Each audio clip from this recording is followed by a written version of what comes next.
The only people who don't want to disclose the truth are people with something to hide. Back in the book segment tonight, amazing story in South Africa.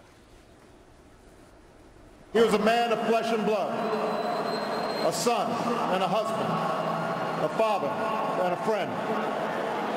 And that's why we learn so much from him, and that's why we can learn from him still. Problem is that sign language guy, see that guy? 34-year-old Tomsanka Gyanji is a fraud. He doesn't even know sign language. He's standing just feet away from President Obama. The Today Show ran a report this morning. In a series of interviews, Tomsanka Gyanji says he is currently a patient receiving treatment for schizophrenia and that he had a breakdown during the event. I was excited. I started hearing things in my ears.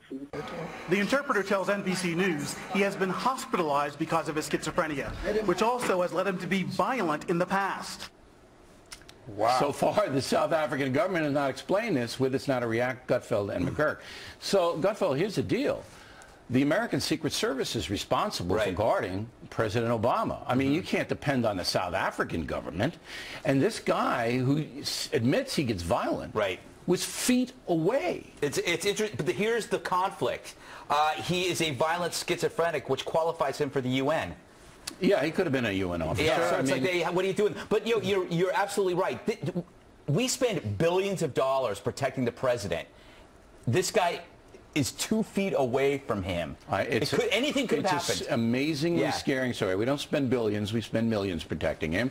But very disturbing, and we want the Secret Service, whom I like personally, to give us a statement and explain how this could happen. Is that fair enough? That's very fair. I mean, who was in charge of security? Was it Guillermo from the Jimmy Kimmel Show, for God's sake?